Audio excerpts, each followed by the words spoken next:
কখনো কখনো আপনি কি অর্জন করেছেন তার থেকেও বেশি গুরুত্বপূর্ণ হলো এটা যে আপনি কি ত্যাগ করেছেন। কিন্তু কোন কোন বিষয়ে সাবধান থাকতে হবে তা মন দিয়ে শুনুন। জীবনে যখনই আপনি আপনার লক্ষ্য স্থির করবেন তখন ভ্রম থেকে সাবধান থাকুন, কারণ তা আপনাকে লক্ষ্যভ্রষ্ট করে দিতে পারে। যখন যাত্রা করবেন তখন আলস্য থেকে সাবধান থাকুন, কারণ সেটা আপনাকে আপনার যাত্রা পূরণ করতে দেবে না। যখনই ন্যায় করবেন তখন বন্ধুদের থেকে সাবধান থাকুন, কারণ তারা আপনার ন্যায় করার ক্ষমতা দুর্বল করে দিতে পারে। যখনই সাফল্য লাভ করবেন অহংকার থেকে সাবধান থাকুন, কারণ তা আপনার সাফল্য আপনার কাছে বেশি দিন ধরে রাখতে দেবে না। আর যখনই আপনি প্রেম করবেন নিজের থেকে সাবধান থাকুন, কারণ আমি আপনাকে কখনো আমরা হতে দেবে না। রাধা রাধা। সাপ, এই শব্দটা শুনলেই মনের মধ্যে এক ধারণা তৈরি হয়। বিষে ভরা, ফোঁস আওয়াজ করা এক ভয়ানক জীব। যদি এই সাপ কারোর বাড়িতে ঢুকে পড়ে কোলাহল সৃষ্টি হয়ে যায়, লোকে সুরক্ষিত স্থান খুঁজতে থাকে, ভিড় জমা হয়ে যায় সেই সাপের প্রাণ নেওয়ার জন্য। কিন্তু যদি এই সাপ কোনো মন্দিরে দেখতে পাওয়া যায় তাহলে কি হবে? লোকে সেই সাপের সামনে নিজের মাথা নত করবেন, প্রার্থনা করবেন, হাত জোড় করবেন, দুধ খাওয়াবেন, তাকে শিবের আশীর্বাদ মনে করবেন। তাহলে এই বিষয়ে আপনার মতামত কি? ভাবুন, মানুষগুলো সেই একই ছিল, সাপও সেই একই। তাহলে পরিস্থিতিতে এত তফাৎ কেন? কোথাও সেই সাপের প্রাণ নেওয়া হচ্ছে, আবার কোথাও সেই সাপকে পুজো করা হচ্ছে। তফাতের কারণ হল সংস্পর্শ আর স্থান। যখন সেই সাপ শিবের সংস্পর্শে ছিল, মন্দিরের পবিত্র আবহাওয়াতে ছিল, তখন সে দেবতুল্য হয়ে উঠেছিল। নয়তো সে আমাদের কাছে শত্রুই ছিল, তাই না? তাই নিজের জীবনে সংস্পর্শ আর স্থানের চয়ন খুব ভেবেচিন্তে করুন, কারণ এই সংসার আপনার ব্যক্তিত্বের আন্দাজ আপনার সংস্পর্শ থেকেই করবে। আর হ্যাঁ, এখানে বিষয় ধনী বা গরিবের নয়, এখানে বিষয় হল সংস্কারী আর সদাচারীর সঙ্গে। সদাচারীর সঙ্গ সবসময় সম্মানের কারণ হয়। রাধা রাধা। এই সংসারে জ্ঞানী কে? সেই ব্যক্তি যিনি বেদের অর্থ বোঝেন, নাকি তিনি যিনি জন্ম এবং মৃত্যুর রহস্যের সমাধান করেছেন, নাকি তিনি যিনি ৬৪ কলায় নিপুণ? না, এই সংসারে জ্ঞানী তিনি যিনি কেবলমাত্র একটা পার্থক্য বোঝেন, পার্থক্য মেনে নেওয়া আর দৃঢ় হওয়ার মধ্যে। শব্দগুলি অত্যন্ত সরল, কিন্তু যদি মন দিয়ে ভেবে দেখেন তাহলে এর অর্থ অত্যন্ত গুরুত্বপূর্ণ। বুঝিয়ে বলছি আপনাকে, যদি মেনে নেন তাহলে হার, কিন্তু যদি দৃঢ় হন তাহলে জিত। যদি মেনে নেন তাহলে কেউ আপন, কিন্তু আপনি দৃঢ় হলে সে আপনার শত্রু। মেনে নিলে ভগবান আছেন, আর দৃঢ় হলে তা শুধুমাত্রই এক পাথর। শুধু এই পার্থক্যগুলি বুঝে নিন, সংসারের সমস্ত কিছুই আপনার কাছে পরিষ্কার হয়ে যাবে। রাধা রাধা। দৃষ্টি, মানুষকে দেওয়া প্রকৃতির অন্যতম শ্রেষ্ঠ উপহার, সেই দৃষ্টি যার জন্য মানুষ এই সংসার দেখতে পারে, নিজের পথ দেখতে পারে। কিন্তু সংসারে দৃষ্টি লাভ করেও সবাই মহান হতে পারে না, প্রসন্ন হতে পারে না। প্রসন্ন শুধুমাত্র তারাই হয় যাদের দৃষ্টিভঙ্গি শুনে আসবে। তাই আপনার ভাবনাগুলিকে শুভ করুন আর ভালোবেসে বলুন, রাধা রাধা। আমার সামনে রয়েছে গরুর দুধ, যা 2 দিন পর্যন্ত ভালো থাকে। যদি এই দুধ গরম করে জমানো হয় তাহলে তৈরি হয় দই, যা 3-4 দিন অবধি ভালো থাকে। যদি এই দইকে মন্থন করেন তৈরি হবে মাখন, যা অনেক সপ্তাহ ভালো থাকে। আর যদি এই মাখন ফোটানো হয় তাহলে তৈরি হয় ঘি, যা বহু বছর ভালো থাকে। মানেটা বুঝলেন?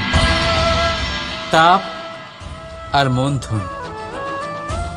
জীবনে যত পরীক্ষায় উত্তীর্ণ হতে পারবেন, যত কষ্টের তাপ সহ্য করতে পারবেন, যত মন্থনের বাধা পেরোতে পারবেন, ততই যশ, শক্তি আর সামর্থ্য বাড়তে থাকবে।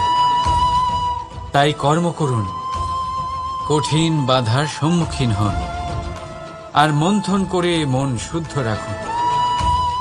মন প্রসন্ন হয়ে বলবে, রাধা রাধা। তাহলে তা বিষ হয়ে যায়। এখানে সবার উৎপত্তি একই, কিন্তু গুণ ভিন্ন ভিন্ন হয়। কেন? কি কারণ এটার? কারণ হলো সংস্পর্শ। সংস্পর্শ বড়ই প্রভাবশালী হয়। চাইলে সে আপনার উত্তরণ ঘটাতে পারে, আবার চাইলে আপনার পতনও ঘটাতে পারে। এবার বৃষ্টির ফোঁটা এটা চয়ন করতে পারে না যে তার সংস্পর্শ কি হবে, তার ভাগ্য কি হবে। কিন্তু আমরা তো মানুষ, আমরা তো আমাদের সঙ্গ বাঁচতে পারি। তাই ভাবনা চিন্তা করে নিজের সঙ্গ বাছুন। এই চয়ন কিন্তু আপনারই, আর এর পরিণামও আপনাকেই ভোগ করতে হবে। রাধা রাধা।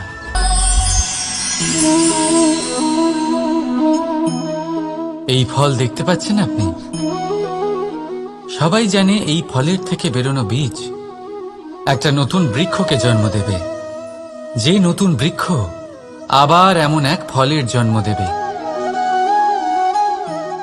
কিন্তু আপনি কি কখনো ভেবে দেখেছেন ফল আর বীজের সম্পর্ক এতই গভীর, অথচ বৃক্ষের মূল আর বৃক্ষের শাখার মধ্যে এত দূরত্ব কেন? কারণ দূরত্ব অতি আবশ্যক। যদি আপনি কাউকে নিজের কাছে চিরকালের জন্য রাখতে চান, তখন তাদের থেকে দূরত্ব কিছু সময় দরকারি। এই দূরত্বই হলো সেই কারণ যার জন্য আপনি আপনার সঙ্গীর মাহাত্ম্য বুঝতে পারেন। এই দূরত্বের জন্যই আপনি আরো প্রেরণা পান যাতে তাদের সাথে আবার দেখা হয়। আর সেই জন্য মনে রাখবেন, দূরত্ব কখনোই খারাপ নয়। ফলের থেকে বীজের এই দূরত্বই নতুন ফল হওয়ার কারণ হয়ে দাঁড়ায়।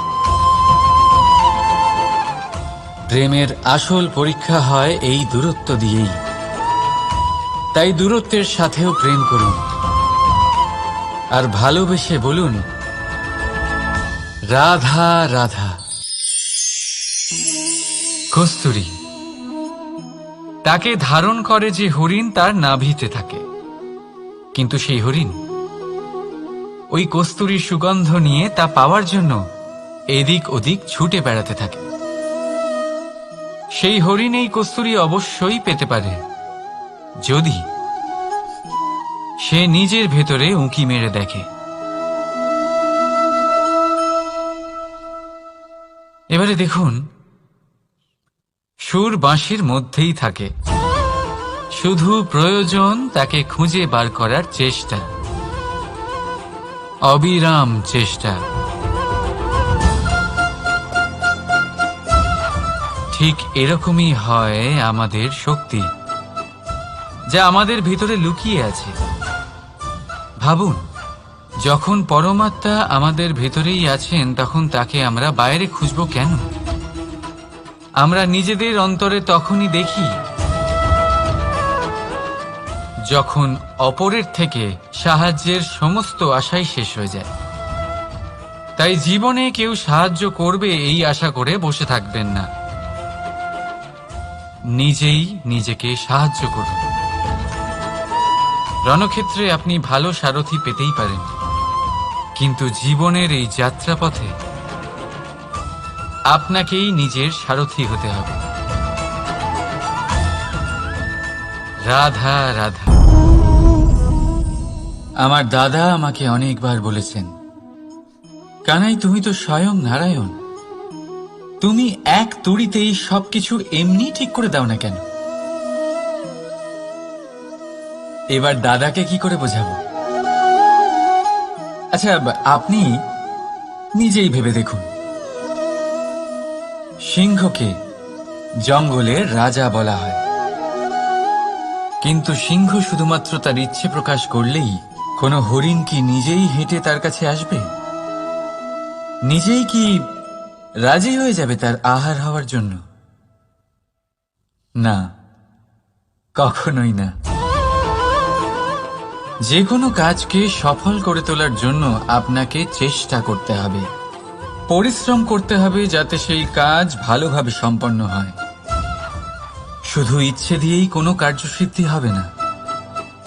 ইচ্ছে থেকে স্বপ্ন তৈরি হয়, তবে সেইগুলো সফল করতে গেলেও আপনাকে পরিশ্রম তো করতেই হবে।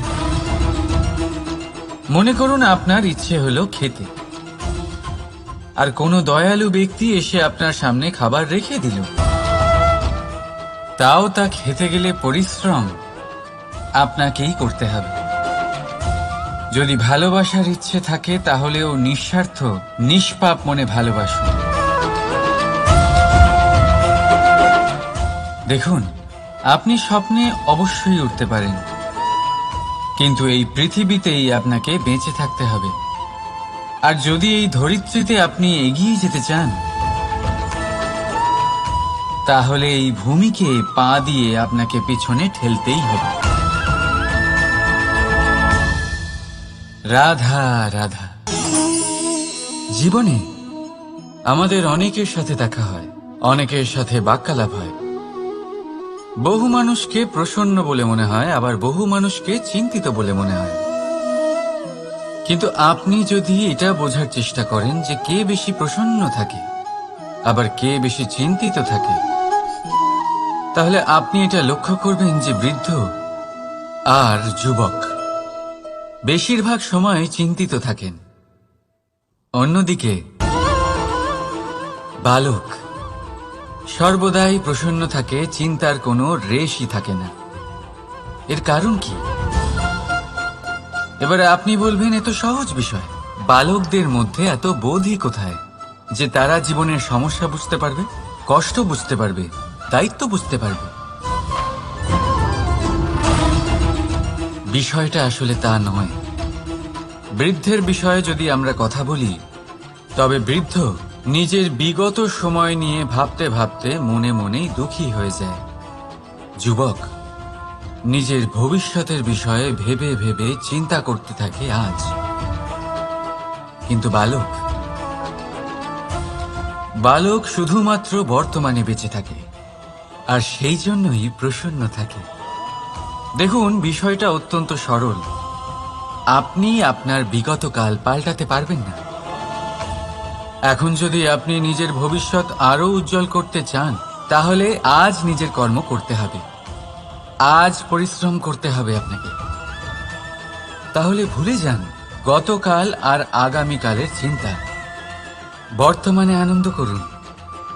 কারণ এই বর্তমান আপনার ভবিষ্যৎ উজ্জ্বল করতে পারে, আবার এই বর্তমান আগামী সময়ে আপনার সেই বিগত কাল হবে যার কথা ভেবে আপনার গর্ব হবে। রাধা। এই সংসারের অন্তের এর বিনাশের প্রারম্ভ কিভাবে হয়? কোনো যোগের মাধ্যমে, কোনো ভয়ানক অসুরের আগমনে, নাকি প্রকৃতির রাগের কারণে? না, এই সংসারের বিনাশের প্রারম্ভ হয় আমি থেকে।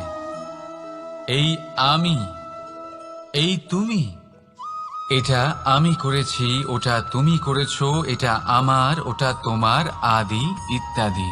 এই ভাব যখন মনে বাসা বেঁধে নেয়, সর্বপ্রথম ঘর ভাগ হয়, তারপর বসতি, তারপর প্রাণ, আর তারপর দেশ, আর সবার শেষে সমস্ত সংসার ভাগ হয়ে যায়। আর এই ভাগ হয়ে যাওয়া শেষে মনোমালিন্যে পরিণত হয়। এখন এমত অবস্থায় কি করা যেতে পারে? কিভাবে বাঁচা যায় এই পরিস্থিতির থেকে? কিভাবে দূরে থাকা যায় এই বিনাশের থেকে? উত্তর সেই একটাই, করুণা।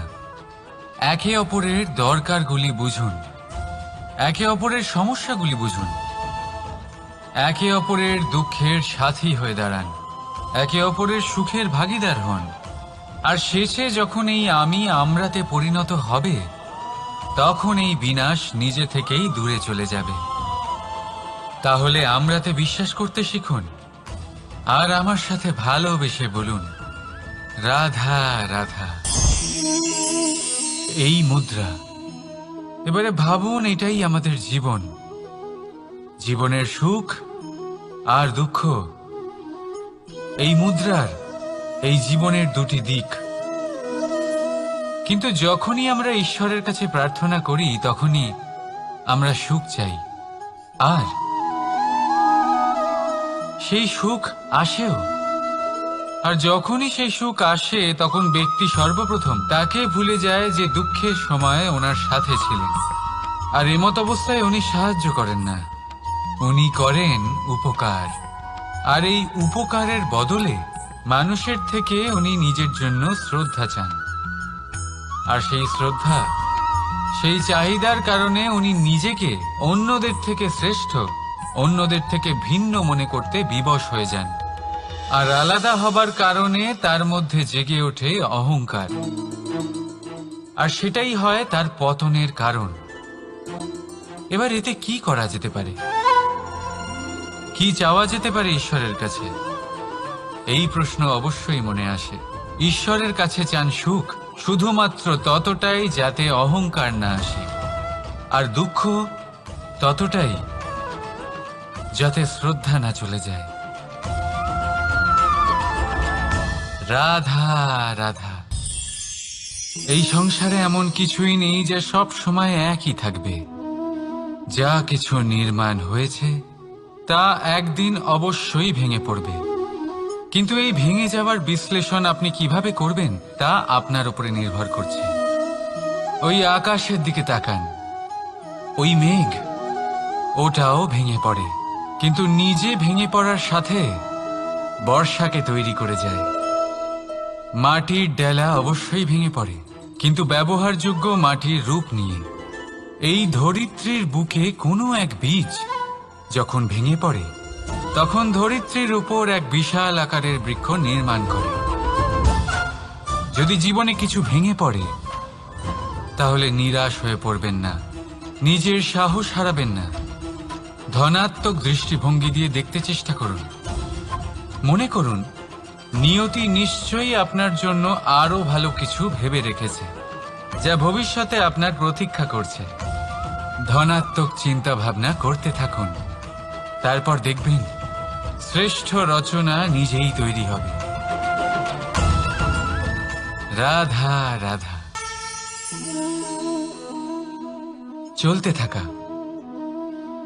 থেমে যাওয়া, বিশ্রাম নেওয়া, তারপর দম নিয়ে পুনরায় দাঁড়িয়ে পড়া, আর তারপর আবার সেই পথ চলা। এটা জীবনের অভিন্ন এক অঙ্গ, এটার থেকে আপনি পালাতে পারবেন না। কিন্তু এই অঙ্গকে আপনি নিজের জীবনে কিভাবে প্রয়োগ করবেন, কিভাবে তাকে কাজে লাগাবেন, সেই সিদ্ধান্ত আপনাকে নিতে হবে। যারা হেরে যান তারাও জীবনে থমকে যান, আবার যারা জেতেন তারাও দাঁড়িয়ে পড়েন। যারা হেরে যান তারা হাঁপিয়ে দাঁড়িয়ে পড়েন, যারা জিতে যান তারা দাঁড়িয়ে পড়েন সেই সর্বোচ্চ স্তরে পৌঁছে গিয়ে। এবার দাঁড়াতে তো আপনাকে হবেই, তা হতেই হবে। কিন্তু কখন কিভাবে দাঁড়াবেন, ক্লান্ত হয়ে নাকি সর্বোচ্চ স্তরে পৌঁছে গিয়ে, সেই সিদ্ধান্ত আপনার। অবশ্যই দাঁড়িয়ে পড়ুন, কিন্তু ক্লান্ত হয়ে নয়, কারণ আপনাকে পুনরায় দাঁড়িয়ে পড়তে হবে, পুনরায় যাত্রাপথে এগোতে হবে এবং সর্বোচ্চ স্তরে পৌঁছতেই হবে। রাধা রাধা। স্বপ্ন, আমরা জীবনে স্বপ্ন দেখতে থাকি, সেটা পূরণ করার পূর্ণ প্রয়াস করে থাকি। কিন্তু এই স্বপ্ন পূরণ না হওয়ার পরিস্থিতিতে আমরা ভেঙে পড়ি, ছিন্ন বিচ্ছিন্ন হই। আর তারপরেই বোঝা আমরা আগামী প্রজন্মের ওপর রীতিমতো চাপিয়ে দিই। আমরা এটাই মনে করি যে আমরা যেটা হতে পারিনি সেটা আমাদের সন্তান অবশ্যই হবে। আমরা যা কখনো পাইনি আমাদের সন্তান অবশ্যই তা পাবে। এটা যে অনুচিত সেটা আমরা ভাবি না, কিন্তু এটা ভুল। আর এই ভুল আমরা সকলেই করে থাকি। সন্তান প্রকৃতি আর পরমাত্মার আশীর্বাদ। ওদের ভেতরে তাদের নিজের একটা অস্তিত্ব লুকিয়ে থাকে, সেটা মন দিয়ে দেখুন তো। রাধা রাধা। এই পুকুর দেখছেন আপনি? পুকুরের জল কখনো প্রবাহিত হয় না, একই স্থানে জমে থাকে, আর সেই কারণে কিছুদিন পর ময়লা হতে শুরু করে। কিন্তু তাও আমরা একে ত্যাগ করি না, আমরা তবুও একে পুজো করি। শুধুমাত্র এই কারণে নয় যে অতীতে সে আমাদের তৃষ্ণা মিটিয়েছে, কিন্তু এই কারণেও যে যদিও বা সে ভবিষ্যতে আমাদের তৃষ্ণা না মেটায়, কিন্তু প্রয়োজন হলে আগুন অবশ্যই নেভাতে পারে। ঠিক সেই রকমই হয় আমাদের সম্পর্ক, সম্পর্ক যা আমরা বহু বছর পরিশ্রম করে তৈরি করি, যে দরকার পড়লে আমাদের সহায়ক হয় কোনো না কোনোভাবে। সেই জন্য সম্মান করতে শিখুন এই সম্পর্কগুলিকে, শিখুন এই সম্পর্কগুলিকে অটুট রাখতে। কথায় কথায় এই সম্পর্কগুলিকে ভেঙে দিতে শিখবেন না। রাধা রাধা। বিষ, এই শব্দটা শুনলেই মনে অনেক কল্পনা জন্ম নেয়। কল্পনা অসহ্যকর তিক্ততা, কল্পনা অত্যন্ত বেদনাদায়ক মৃত্যু। এবার যদি আপনাকে জিজ্ঞেস করা হয় যে সবচেয়ে বিষাক্ত বিষ কোনটা, তাহলে আপনি কি বলবেন? কেউ বলবে সর্পের বিষ, কেউ বলবে কাঁকড়া বিছের, কেউ বলবে কালকেউটের বিষ। কিন্তু না, এই সমস্ত রকম বিষ সেই বিষের সামনে টিকতে পারবে না যাকে আমরা বলে থাকি কানের মধ্যে ঢালা বিষ। শুনতে অত্যন্ত মিষ্টি, কিন্তু তিক্ততায় অত্যন্ত বিষাক্ত। পেটের মধ্যে যাওয়া এই বিষ শুধুমাত্র একটি মানুষের মৃত্যুর কারণ হয়, কেবল একটি। কিন্তু কানের মধ্যে ঢালা এই বিষ একাধিক সম্পর্কের নাশ করতে পারে। আর এটাতে সেই ব্যক্তির ভুল নেই যে আপনার কানে বিষ ভরেছে, আপনি তাকে দোষ দিতে পারেন না। এখানে দোষ আপনার নিজের, যে এই বিষকে আপনি নিজের উপরে প্রভাব ফেলতে দিয়েছেন, এই বিষকে সুযোগ দিয়েছেন আপনার ক্ষতি করতে। এটা আপনার ভুল। সেই জন্য কুমন্ত্রণায় কখনো কান দেবেন না। আপনার মনে ভালোবাসার দৃঢ়তা জাগিয়ে তুলুন আর নষ্ট করে দিন এই সংসারের সমস্ত বিষের প্রভাবকে। রাধা রাধা। জীবন,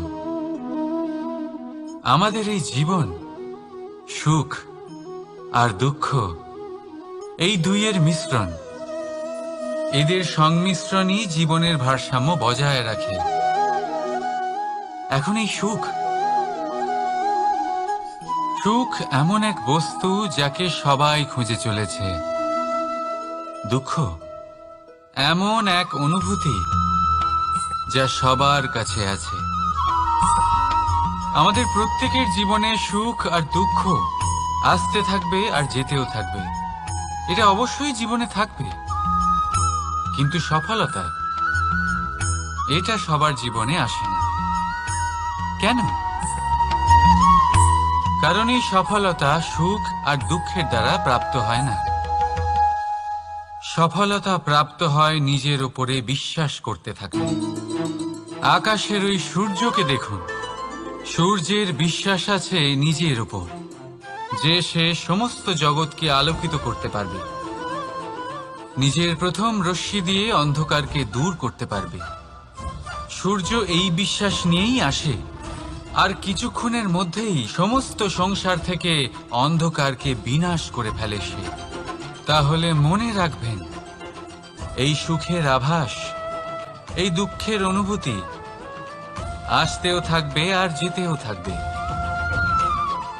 শুধু নিজের উপরে বিশ্বাস রাখুন, তারপর দেখবেন এই সফলতা আপনার দাস হয়ে থাকবে। রাধা রাধা। চাঁদ কত শ্রেয়, শুভ্র, কত সুন্দর, কিন্তু যদি আপনি মনোযোগ সহকারে দেখেন তাহলে দেখবেন এই চাঁদেও দাগ আছে। আর এই দাগগুলি থাকার কারণে কি এই চাঁদের মাহাত্ম্য কখনো কমে যায়? কখনো নয়। এর কারণ হলো চাঁদের নিরন্তর চেষ্টা। একবার এই আকাশে দেখুন, এই অন্ধকার সবসময় চেষ্টা করে চাঁদকে ঢেকে দেওয়া, কিন্তু এই চাঁদ সবসময় এই অন্ধকারের সাথে লড়াই করতে থাকে। অমাবস্যা থেকে শুরু করে চাঁদের এই যাত্রা পূর্ণিমা অবধি পৌঁছেই যায়। আর তাই এই চাঁদের পুজো করা হয়, এই কারণে এই চাঁদকে মাহাত্ম্য দেওয়া হয়। এইভাবেই যদি আপনার মধ্যে কোনো দোষ থাকে, কোনো খারাপ কিছু থাকে, তাহলে সেটা কোনো বড় ব্যাপার নয়। চেষ্টা করুন সেটাকে শুধরে নেওয়ার, কিন্তু সেই কারণে নিজেকে খারাপ মনে করা এটা অনুচিত। নিজের ভুলগুলো, নিজের দোষগুলো, নিজের খারাপ দিকের কথা ভুলে আপনি এই সংসারের ভালোর দিকে প্রস্থান করেই দেখুন না। আপনি দেখবেন আপনার অন্তরের তেজ ঠিকরে বেরোচ্ছে। রাধা রাধা। এই পিঁপড়েদের দেখছেন আপনি? সবাই একই রকমের। এদের মধ্যে তফাৎ খুঁজে বার করা অসম্ভব। মনে হয় যেন ওদের আলাদা আলাদা অস্তিত্বই নেই। কিন্তু যদি আপনি মন দিয়ে দেখেন তাহলে দেখবেন প্রতিটা পিঁপড়ের আলাদা কাজ নির্ধারিত, তাদের আলাদা অস্তিত্ব আছে। কেউ বাড়ি বানানোর জন্য মাটি সংগ্রহ করতে পটু, কেউ ঢিপি বানাতে পটু, কেউ খাবার খোঁজায় পটু, আবার কেউ সেই খাবার আনায় পটু। ঠিক সেরকমই হয় মানুষেরা। মনে হতেই পারে সবাই একই রকম, কিন্তু প্রতিটা মানুষের ব্যক্তিত্ব, প্রতিটা মানুষের অস্তিত্ব ভিন্ন হয়। আর সত্যি কথা বলতে কি, প্রতিটা মানুষের ভিন্নতাই আমাদের প্রগতির দিকে নিয়ে যায়। ভাবুন, যদি আপনাকে কারোর সাথে হাত মিলিয়ে চলতে হয়, তাহলে আপনাকে আপনার সোজা হাত তার উল্টো হাতে ধরে এগোতে হবে। এটাই সৃষ্টিকর্তার সৃষ্টির নিয়ম। ভিন্নতা, এই ভিন্নতাকে আশীর্বাদ ভেবে চলুন, এতে কোনো খারাপ নেই। রাধা রাধা। দাদা আমাকে বহুবার জিজ্ঞেস করেন যে কানাই, তুমি রাধার সাথে এই সংসারকে প্রেম শেখাতে এসেছো, তাহলে কেন তুমি রাধাকে এত বিরক্ত করো? কেন ও তোমাকে বিরক্ত করে? কেন এই ঝগড়াঝাটি হয়? কেন এই টানাপোড়েন চলে? এবার এটার উত্তর আমি কিছুটা এইভাবে দিতে চাই। পিঁপড়ে সেই বাড়িতেই প্রবেশ করে যেখানে মধু উপস্থিত আছে। যদি আপনার বাড়িতে মধু থাকে, কোনো মিষ্টি জিনিস থাকে, মিষ্টত্ব থাকে, তাহলে পিঁপড়ে সেখানে অবশ্যই প্রবেশ করবে। ঠিক এই রকমই হয় আমাদের সম্পর্ক। এর মধ্যে ছোটখাটো ঝগড়াঝাটি, টানা পড়েন, রাগ করা, মন ভাঙানো, এই সব তো চলতেই থাকে।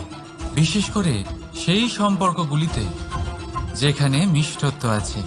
মনে রাখবেন, যেই সম্পর্কে কোনো খুনসুটি নেই, রাগ করা, মান ভাঙানো নেই, কোনো ছোটখাটো ঝগড়াঝাটি নেই, সেই সম্পর্ক শুধুমাত্র মস্তিষ্ক দিয়ে পালন করা হচ্ছে, মন থেকে নয়। তাই মন থেকে ভালোবাসতে শিখুন। আর এই ছোটখাটো ঝগড়াঝাটির, এই অম্ল মধুর খুনসুটির আনন্দ উপভোগ করুন, কারণ এতেও ভালোবাসা আছে। রাধা রাধা। এই পুস্তক বড়ই কাজের জিনিস। কাহিনী হোক, কবিতা হোক, স্মৃতি হোক, এতে যাই লিখে দেবেন তা ভবিষ্যতের পুঁজি হয়ে যাবে। কিন্তু যদি কখনো এমন হয় যে এই পুস্তক ময়লা হয়ে যায়, বা যদি কোনো পাতায় আপনি ভুল করে কালি ফেলে দেন, বা এই পুস্তকের মতোই হয় আমাদের সম্পর্ক, তার সেই এক পাতা একটা ভুল। তাই যে কোনো সম্পর্কে যদি কারোর কোনো ভুল হয়ে গিয়ে থাকে, তাহলে সেই ভুলকে সম্পর্ক থেকে দূরে করা সঠিক হবে, সেই ভুলকে ভুলে যাওয়াই সঠিক হবে। সেই সম্পর্ক ভাঙা নয়, সেই সম্পর্ক সামলে রাখুন। কারণ ভুল তো সবার দ্বারা হয়। যদি এরকম করেন, তবেই জীবনরূপী পুস্তক আরো সুন্দর হয়ে উঠবে। একে অপরকে ক্ষমা করতে শিখুন, একে অপরের ভুলকে ভুলে যেতে শিখুন। তারপর দেখবেন এই জীবনে আরো আনন্দ আসবে, আর এই সম্পর্ক নিঃশ্বাস নিতে থাকবে। রাধা রাধা। যেই সংকটের তাপ বেড়ে ওঠে, অহংকার ছোট হতে থাকে। আর যখন সংকটের এই অন্ধকার আমাদের চারিদিক থেকে ঘিরে ধরে, তখন এই অহংকার আমাদের ছায়ার মতোই বিলুপ্ত হয়ে যায়। তাই সেই কারণে কেউ নয়, এই আত্মসম্মান নয়, এ হলো অহংকার। আর অহংকার আর কিছুই নয়, শুধু পতনের দিকে প্রথম পদক্ষেপ। আর এই জীবনে পতনের দিকে নয়, প্রেমের দিকে এগিয়ে যান। আর আমার সাথে ভালোবেসে বলুন, রাধা রাধা। আপনি কি কখনো ফলে ফুলে পরিপূর্ণ বৃক্ষ দেখেছেন? তার ডালগুলো কিরকম স্বাধীনভাবে বেড়ে ওঠে।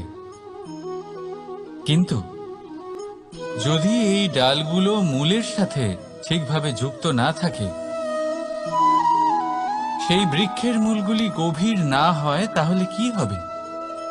তাহলে কি সে সেই সব সুবিধা পাবে? কখনোই নয়। সেই বৃক্ষের ডাল পড়ে যাবে, সেই বৃক্ষ ভূমিষ্ঠ হয়ে যাবে। ঠিক সেইভাবেই চিন্তা ভাবনার স্বাধীনতার আনন্দ আপনি তখনই আস্বাদন করবেন, যখন আপনার শিক্ষা গভীর হবে। তাই স্বাধীন থাকুন দৃষ্টিভঙ্গিতে, কিন্তু যুক্ত থাকুন শিক্ষার সাথে। রাধা রাধা। সমাজ। আমরা এই সমাজে বাস করি, আর বহুবার একটা গুরুত্বপূর্ণ কথা ভুলে যাই। এই সমাজ আমরা সকলে মিলে তৈরি করি। সমস্ত সময় কাটিয়ে দিই এইটা ভাবতে ভাবতে যে এই সমাজ কি ভাববে, আমার কি করা উচিত, আমার কি ভাবা উচিত, কি পড়া উচিত, কোনটা সঠিক কোনটা ভুল। যদি আমি এটা করি, তাহলে কয়েকজনের এটা মনে হবে না তো যে আমি খারাপ, যখন আমি তা নই। মনে ভয় উৎপন্ন হয় সেই কয়েকজন মানুষের জন্য। তার কারণ হলো আমরা আমাদের মনের কথা শুনতে পাই না। না শুনতে পারি, না বলতে পারি, আর না করতে পারি। সেই কয়েকজন মানুষের ভয়ে আমরা খারাপের বিরোধিতা করা ছেড়ে দিই। কিন্তু কখনো নিজেকে জিজ্ঞেস করুন, শেষ পর্যন্ত কারা এই কয়েকজন মানুষ? এই সংসারে প্রতিটি মানুষেরই নিজের আলাদা আলাদা ব্যক্তিত্ব আছে, আলাদা দৃষ্টিভঙ্গি আছে। তাই যদি আপনি এটা ভাবেন যে আপনি সবাইকে খুশি করতে পারবেন, তাহলে আপনি ভীষণ বড় ভুল করছেন। জীবনে কর্ম তাই করুন যাতে আপনার অন্তরাত্মা সন্তুষ্ট হয়, আর অন্তরাত্মা সন্তুষ্ট তখনই হবে যখন আপনার কর্ম শুভ হবে। তাই নিজের মনের কথা শুনে এই সংসারে শুভ কর্ম করতে থাকুন, তবেই এই সংসারের কর্মে আপনি সার্থক হবেন। রাধা রাধা।